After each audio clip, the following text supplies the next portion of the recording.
Tes stages, qu'est-ce que tu faisais? OK.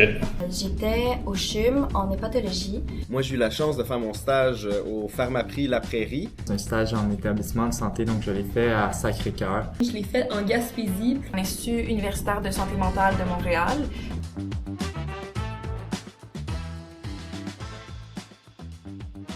Dans un stage, on fait pas juste de l'ATP. On va vraiment mettre en pratique ce qu'on a vu dans la première année. Fait qu'on va mettre en pratique les soins en immunologie, donc c'est-à-dire les conseils aux allergies. On a eu des cours sur le rhume, par exemple. Fait que tous les patients qui se présentent avec ces pathologies-là, on peut les aider. Des bases, donc les doses d'acétaminophène, d'ibuprofène. Fait qu'on va commencer vraiment à une intégration tranquillement des compétences là, de conseils qu'on a vus. La deuxième année, c'était très intéressant parce que moi, j'étais zéro quelqu'un qui était hospitalier et qui voulait faire la pharmacie d'hôpital.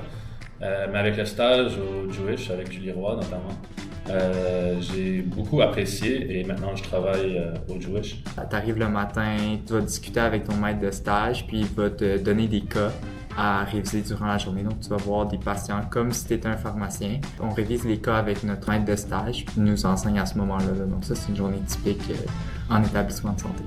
C'était vraiment des décisions partagées avec les médecins, infirmiers, pharmaciens et le patient, évidemment.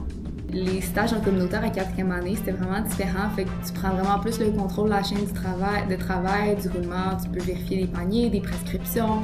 Tu es un peu comme la personne ressource pour tes autres collègues. Quand ils ont des questions pour un pharmacien, ils passent toujours par l'étudiant en pharmacie avant. Il y a plusieurs patients qui sont revenus au laboratoire et qui ont demandé de me parler.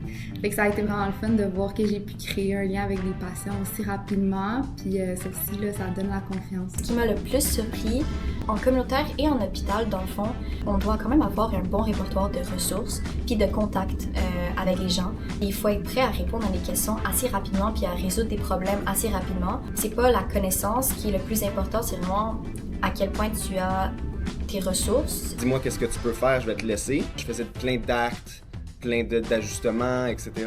Et quand j'avais pas une réponse à quelque chose, il me disait « Ah, Tristan, prends le temps, donne-moi 20-30 minutes et dis-moi qu'est-ce que tu ferais. » Mais ça m'a en plus permis d'étendre ma pratique, même si c'était juste un stage de première année, et ça, j'en suis éternellement reconnaissant.